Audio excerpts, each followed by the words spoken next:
Hey, salut tout le monde, c'est Monsieur Adri et bienvenue dans Mon Petit Bazar, l'émission qui a pour but de vous parler d'une œuvre qui m'a marqué et que je vous recommande chaudement. Et dans cet épisode, on va parler d'un manga et d'un animé assez récent mais plutôt controversé. Vous l'aurez deviné grâce au titre de la vidéo, aujourd'hui on va parler de The Promised Neverland. Et au programme du jour, on va parler de mélange entre évasion, action et démons, avec des démons qui bouffent des enfants, bref, un bon petit programme comme on l'aime. Mais avant que la vidéo ne commence véritablement, je tenais à vous rappeler que vous pouvez me soutenir en likant, en commentant et en vous abonnant, mais aussi en allant faire un tour sur mes divers réseaux sociaux que vous pouvez retrouver en description. Voilà, maintenant que ça c'est fait, passons à la présentation de l'œuvre. The Promised Neverland est un manga sorti en 2016 et terminé en 2020, pour un total de 20 tomes. Il est écrit par Kaiyu Shirai et dessiné par Pozuka Demizu. Et le manga a une adaptation en animé en 2 saisons, dont nous allons évidemment parler puisque l'animé est très controversé. Il y a aussi quelques spin-offs et un OAV je crois, mais on s'en fiche un peu. Parlons maintenant du scénario. Dans Promised Neverland, on va suivre la vie de 3 enfants, Emma, Norman et Ray. Et ces 3 personnages sont des orphelins vivant dans l'orphelinat de Gracefield, avec une multitude d'autres enfants. Et à la différence des orphelinats classiques que l'on connaît, celui-ci a quelques points légèrement différents. Tout d'abord, le bâtiment ainsi que son jardin sont entourés par un immense mur en béton, empêchant tout contact avec l'extérieur. Puis, le seul adulte présent dans l'orphelinat est Isabella, que tout le monde appelle affectueusement maman. Bon, déjà on sent qu'il y a un petit truc qui cloche. Si on ajoute à ça les numéros dans le cou des enfants, les bouquins de la bibliothèque qui ne dépassent jamais l'année 2015, sans oublier le fait que les enfants doivent passer quotidiennement des tests extrêmement compliqués sur des domaines tous très différents, on commence à voir venir le truc arriver. Et ceux qui ont vu Tengoku Demekyu ou qui ont vu ma vidéo dessus, vous comprenez pourquoi je dis que ces deux œuvres ont des points en commun. Et si vous n'avez toujours pas vu cette pépite, je sais pas ce que vous attendez, mais vraiment vous ratez un sacré truc. On commence à comprendre qu'il y a un truc plus ou moins horrible qui se cache derrière tout ça. Et les enfants qui vivent paisiblement dans l'orphelinat ne se doutent pas une seule seconde de l'affreuse réalité. Sauf qu'un jour, alors qu'une petite fille était soi-disant adoptée et part avec toutes ses affaires, Emma remarque qu'elle a oublié sa peluche. Alors elle part avec Norman en dehors du bâtiment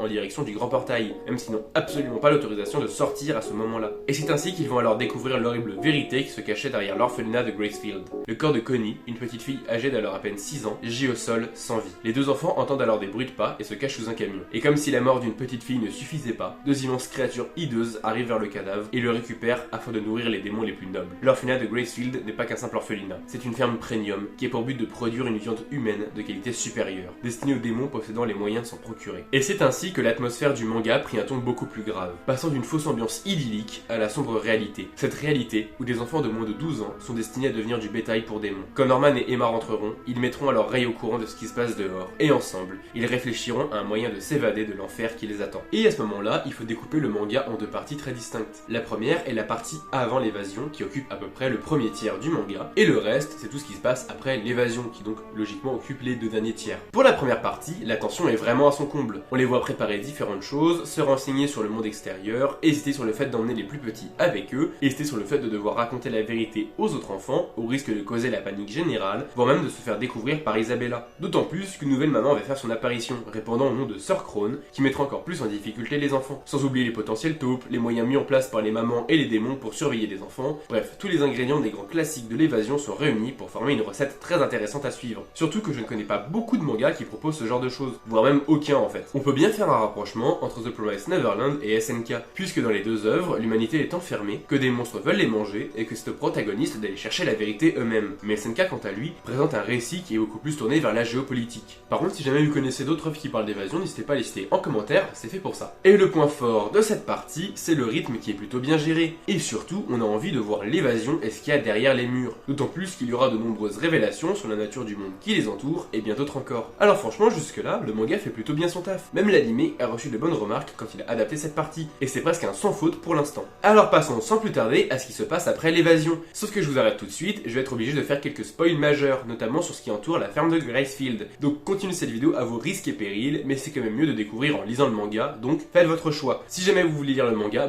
quittez cette vidéo, sinon vous pouvez rester. À partir de maintenant, je vais supposer que vous en foutez de vous faire spoil ou non. Donc quand Emma et sa petite troupe s'enfuient de Gracefield, ils se retrouvent dans une sorte de forêt remplie de démons sauvages. Et à partir de là, va se mettre en place l'arc de la survie, puisque d'un côté, les démons civilisés, principalement les nobles qui raffolent de leur nourriture premium, l'ont un peu mauvaise de voir leur nourriture disparaître du jour au lendemain, et envoient leurs soldats à leur recherche. Sauf que les évadés sont dans une zone où vivent aussi les démons sauvages, comme dit plus tôt, et ils vont devoir survivre à ces 2 types de démons, mais aussi trouver de la nourriture et également survivre face à la végétation qui n'est pas toujours très clémente avec eux. Surtout que leur objectif va être de rejoindre l'humanité. l'humanité, qui n'est pas du tout au même endroit qu'eux, puisque le monde des démons et le monde des humains n'est pas du tout au même endroit. On va donc les suivre en train de trouver un moyen pour rejoindre le monde où vivent leurs congénères, ou du moins les contacter, surtout qu'il y a aussi une espèce de fil rouge qui les guide plus ou moins depuis Gracefield, avec le fameux stylo magique, que je ne spoilerai pas, mais qui est cool. Ceux qui ont lu le manga savent de quoi je parle, les autres, je vous laisse découvrir ça parce que c'est un élément qui sert un peu de MacGuffin dans l'histoire. Et voilà globalement ce que l'on va retrouver dans l'histoire. Mais ce n'est pas tout, car il faut aussi que je parle des personnages. Et les personnages sont tous très marquants. Ils ont des chara-design très différents, tout comme leur personnalité et leur spécificité. En plus de ça, ils sont vraiment tous très attachants. Et ce qui est un petit peu dommage au niveau des personnages, c'est leur nombre, car plus on avance, plus il y en aura. Et même si c'est cool de voir de nouvelles têtes, j'aurais bien aimé qu'il y en ait un petit peu moins pour pouvoir mieux les connaître et surtout les voir se développer. Mais sinon, il reste tout de même très cool, surtout le petit trio du début, à savoir Norman, Ray et bien sûr Emma. Mais si on parle de personnages, il ne faut pas non plus oublier de parler des monstres, à savoir les démons, les fameux ennemis de nos protagonistes. Et là, on est servi. Déjà, le trait de la dessinatrice est vraiment parfait et surtout les illustrations regorgent de détails, ce qui rend les démons extrêmement stylés et impressionnants. Autant les démons sauvages que les démons civilisés. En plus de ça, ils ont des chara-design vraiment parfaits. Petite mention spéciale à Sanju, Mujika et Levis, qui sont tous les trois extrêmement classe pour diverses raisons, même si les autres ne sont pas sans reste non plus. Et il ne faut pas non plus oublier que les démons, ils sont pas tous forcément méchants. Il y en a peut-être certains qui ne mangent pas d'êtres humains, et puis ils ont aussi une vie, des petites villes et des villages, avec une famille, des parents, des enfants, divers castes et professions. Bref, ce sont pas des monstres dénués de sentiments. Et c'est ça que j'ai beaucoup apprécié dans cette œuvre. En effet, à de nombreuses reprises, le manga va nous parler des fermes, que ce soit la ferme premium de Gracefield, ou encore les autres fermes intensives que l'on peut retrouver dans d'autres contrées. Et je pense que ça apporte une belle leçon de vie sur l'utilisation des animaux. Même si c'est pas non plus le manga le plus antispéciste du monde, il apporte tout de même une sacrée réflexion et j'ai trouvé ça vraiment bienvenu.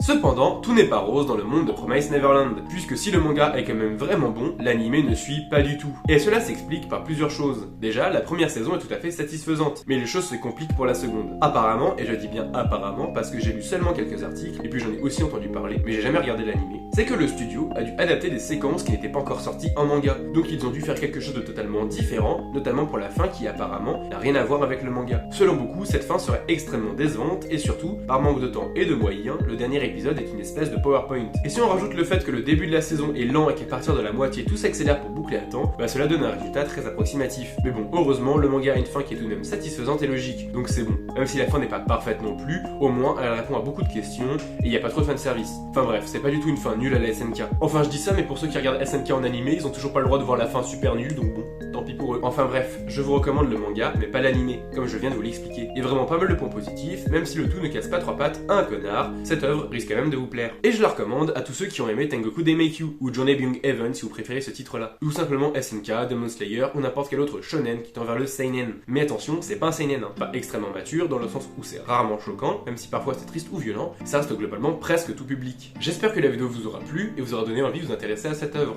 N'hésitez pas à liker, à commenter, à vous abonner et à partager cette vidéo à tous vos potes orphelins. N'oubliez pas non plus de faire un tour sur mes réseaux, à savoir Insta, Twitch, Discord et TikTok, et aussi l'onglet Short de YouTube. C'était Monsieur Adri, à bientôt pour plus de vidéos. Bye!